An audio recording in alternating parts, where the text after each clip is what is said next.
Hello students of class 9th, welcome to your English class. Students, जैसा कि आपको पता है कि आपका फर्स्ट एग्ज़ाम जो है पोस्ट मिड टर्म का इंग्लिश का ही है, तो चलिए थोड़ा सा हम एग्ज़ाम से रिलेटेड बातें आज डिस्कस कर लेते हैं। सबसे पहले तो मैं आपको सिलेबस बिल्कुल क्लियर कर देती हूँ।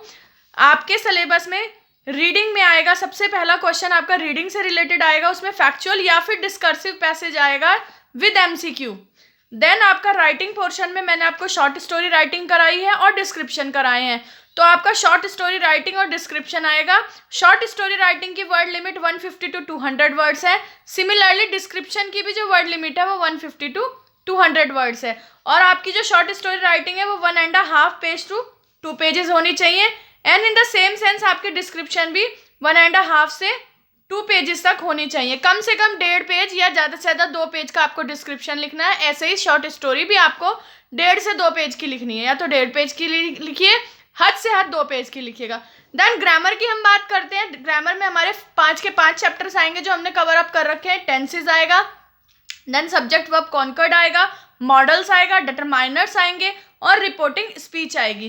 देन आफ्टर दैट हम बात करते हैं आपकी लिटरेचर के पोर्शन की। तो लिटरेचर में जो आपकी मेन टेक्स्ट बुक है बिहाइव, उसमें से प्रोज में आपका chapter number 1 the fun they had आएगा, chapter number 2 the sound of music आएगा, chapter number 3 the little girl आएगा, chapter number 4 a truly beautiful mind आएगा, then chapter number 6 my childhood आएगा, चैप्टर नंबर 7 पैकिंग आएगा। ये आपके chapters pros से आएंगे। देन पोएट्री की हम बात करते हैं तो आपकी कुल 5 पोएम्स आएंगी। Number 1 the road not taken, number 2 wind, number 3 rain on the roof, poem number 5 a legend of the northland and poem number 6 no man are foreign. तो बच्चों ये पोएम्स आएंगी आपकी, जो कि आपको अच्छे से जो है आपको रिवाइज करनी है, प्रिपेयर करनी है अपने एग्जामिनेशन की। उसके बाद हम मोमेंट्स की बात करते हैं आपकी सप्लीमेंट्री रीडर की बुक की। इसका chapter number 1 the lost child आएगा, chapter number 2 the adventures of Toto, chapter number 4 in the kingdom of fools, chapter number 5 the happy prince, chapter number 6 weathering the storm in Ersama and chapter number 7 the last leaf. तो बच्चों आपके ये chapters जो हैं, ये सारा portion आपका exam में आएगा। और अब मैं आपको थोड़ा सा जो है एग्जाम के ब्लूप्रिंट के बारे में आपसे थोड़ा सा डिस्कस करती हूँ। बच्चों, आपका जो ये पेपर होगा पोस्ट मिड टर्म का, ये 20 मार्क्स का होगा।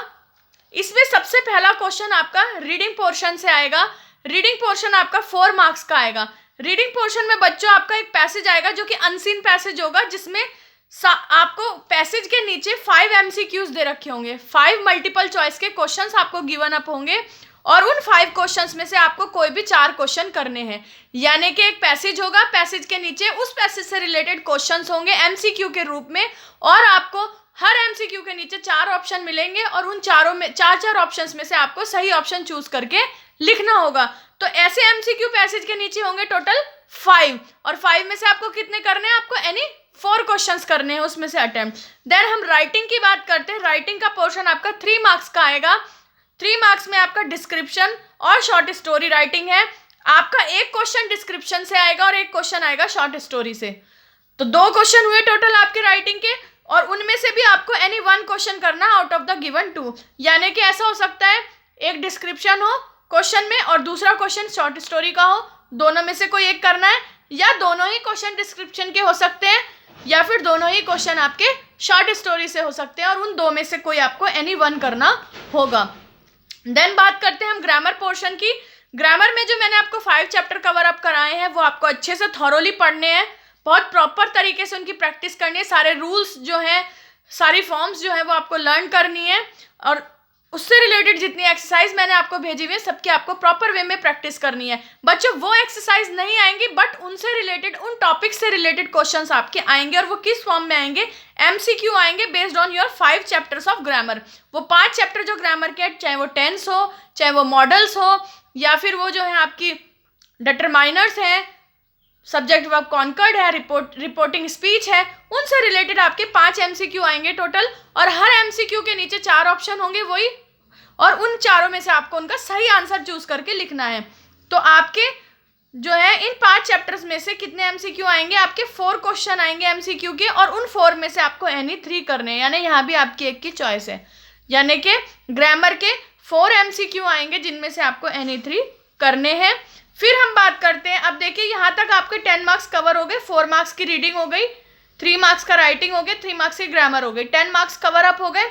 देन 10 मार्क्स की आपकी लिटरेचर और सप्लीमेंट्री रीडर आएगी, जो आपकी दोनों बुक्स लगी हुई है उनसे आपका 10 मार्क्स का पेपर आएगा। उसमें से पहला क्वेश्चन जो आपका आएगा, एक पैराग्राफ आएगा पोएट्री से और दूसरा पैराग्राफ आएगा प्रोज से, और हर पैराग्राफ के नीचे आपको जो है 2-2 क्वेश्चन दिए हुए होंगे। वो क्वेश्चन फिर से जो है आपके एमसीक्यू फॉर्म में ही होंगे, इधर एमसीक्यू और ट्रू फॉल्स और फिलअप, इन 3 फॉर्म्स में ही होंगे, यानी कि मल्टीपल चॉइस आपका ऑब्जेक्टिव टाइप होगा, ठीक है ना, एमसीक्यू हो चाहे ट्रू फॉल्स हो या फिर फिलअप्स हो। 2 पैराग्राफ है, दोनों के नीचे 2-2 क्वेश्चन होंगे, एक पैराग्राफ पोएम्स में से आएगा आपकी और दूसरा पैराग्राफ जो है वो आपका जो आपके चैप्टर्स हैं बुक के, बिहाइव बुक के, उनमें से आएगा। और आपको क्या करना है, उन दोनों में से एनी 1 पैराग्राफ अटेम्प्ट करना है, या तो आप पोएम का पैराग्राफ अटेम्प्ट करिए पोएट्री का, या फिर आप जो है प्रोज का पैराग्राफ अटेम्प्ट करेगा। ओके बच्चों, अब मैं आपको थोड़ा सा यहाँ एक बात और क्लियर कर दूं कि पोएम आती है, पोएम का पैराग्राफ आता है, तो उसके नीचे कैसे क्वेश्चंस आएंगे, आपको कैसे क्वेश्चन प्रिपेयर करने हैं। एक तो पोएम से रिलेटेड क्वेश्चन आते हैं, पोएम में क्या दिया हुआ है, क्या उसकी स्टोरी है, क्या उसकी थीम है, या पैराग्राफ में जो डिस्कस हुआ है उससे रिलेटेड आते हैं। अदर देन दैट जो आपके क्वेश्चन आते हैं वो आता है, आपसे पूछ लिया जाता है कि पोएम का टाइटल बताइए, पोएम के राइटर का नाम बताइए, यानी कि पोएट का नाम बताइए, और आपके जो मैंने हर पोएम के साथ में जो है लिटरेरी डिवाइस करा रखे हैं, आपको वो लिटरेरी डिवाइस पे भी फोकस करना है। आपसे पूछ लिया जाएगा पोएम का जो पैराग्राफ दिया हुआ होगा कि इस पैराग्राफ की लाइन में बताइए कि कौन सा लिटरेरी डिवाइस जो है यूज हुआ है, इस पैराग्राफ में कौन सा डिवाइस यूज हुआ है, या इस पैराग्राफ की फर्स्ट लाइन में या सपोज सेकेंड लाइन में कौन सा जो है पोएटिक डिवाइस यूज हुआ है। तो आपको पोएटिक डिवाइस पे भी फोकस करके चलना है, उन्हें भी लर्न करके चलना है। हर पोएम के साथ आपको पोएटिक डिवाइसेस भेजे गए हैं, और तो आपको वो सारे पोएटिक डिवाइसेस को अच्छे से जो है थॉरोली जो है आपको ने जो है समझना है, और उन्हें समझ के जो है उनकी अच्छे से प्रैक्टिस करनी है, और जब पोएम में ऐसा क्वेश्चन आएगा तो आप उसका आंसर देंगे। फिर किसी किसी पोएम में आपको राइमिंग स्कीम भी भेजी हुई है, तो आप राइमिंग स्कीम का भी ध्यान रखेंगे, पोएम का वो भी पूछी जा सकती है। तो आपको समझ आ गया होगा कि पोएम का पैसेज आएगा तो उस पैसेज से रिलेटेड क्वेश्चन आएंगे, नंबर 1, नंबर 2 पोएम का नाम, नंबर 3 पोएट का नाम, नंबर 4 पोएम का जो है पोएटिक डिवाइस, नंबर 5 जो आपका क्या है राइमिंग स्कीम है पोएम का। तो ये 5 प्रकार के क्वेश्चन है बच्चों, जिनमें से आपको जो है कोई 2 क्वेश्चन वहां पे पूछे जाएंगे और उनका आपको जवाब देना है, ठीक है ना बच्चों। देन हम बात करते हैं आपके नेक्स्ट क्वेश्चन की। आपके 3 शॉर्ट क्वेश्चन आएंगे बिहाइव बुक से और 3 ही शॉर्ट क्वेश्चन आएंगे आपकी मोमेंट की बुक से। ये कुल मिला के जो क्वेश्चन है 6 क्वेश्चन बन गए, और इन 6 क्वेश्चन में से आपको 2 क्वेश्चन करने हैं बिहाइव बुक के और 2 क्वेश्चन करने हैं आपको मोमेंट्स के, यानी कि आपको 6 में से 4 क्वेश्चन अटेम्प्ट करने हैं, बट 3 क्वेश्चन बिहाइव के हैं उसमें से 2 करने हैं, 3 क्वेश्चन आपके मोमेंट के हैं उसमें से 2 करने हैं। तो ये जो आपके क्वेश्चन हो गए 4 क्वेश्चन है। इन क्वेश्चंस की जो वर्ड लिमिट है वो है 30 to 40 वर्ड्स की। ओके, 30 to 40 वर्ड्स में आपको ये क्वेश्चन के आंसर लिखने हैं, और हर क्वेश्चन जो है आपका 1.5 नंबर का होगा, यानी ये 4 क्वेश्चन आपके 6 मार्क्स के कवर अप हो गए। उसके बाद आपका last but not the least जो क्वेश्चन होगा वो है लॉन्ग क्वेश्चन आएंगे आपके। 2 आएंगे लॉन्ग क्वेश्चन, एक आएगा बिहाइव बुक से और दूसरा लॉन्ग क्वेश्चन आएगा मोमेंट्स की बुक से। और इन दोनों क्वेश्चंस में से आपको एनी 1 क्वेश्चन करना है, और ये क्वेश्चन आपके 2 मार्क्स के होंगे, और इसकी जो वर्ड लिमिट है वो है 100 to 120 वर्ड्स। लगभग 100 से 120 शब्दों के बीच में आपको ये लिखना होगा। और बच्चों आप इसी तरीके से अपनी प्रिपरेशन करके चलिएगा जैसे मैंने आपको ये ब्लूप्रिंट समझाया है। ओके स्टूडेंट्स, इसको ध्यान में रखते हुए आपको अपने एग्जाम की प्रिपरेशन करनी है। अच्छे से आप जो है अपना टाइम लीजिए, जितनी आपको वीडियो मैंने भेजी हुई है चैप्टर्स की, पोएम्स की, वो सारी वीडियो केयरफुली देखिए, उन्हें अच्छे से वॉच कीजिए, उन्हें समझिए, अपने चैप्टर्स की प्रॉपर वे में रीडिंग करिए और अपने ग्रामर की प्रैक्टिस कीजिए। रीडिंग के लिए आपके पास जो भी बुक है, आपके पास गोल्डन है, आपके पास कोई सैम्पल पेपर है, वहाँ से रीडिंग के पैसेजेस की आप प्रैक्टिस कीजिए। Thank you students, have a very good day.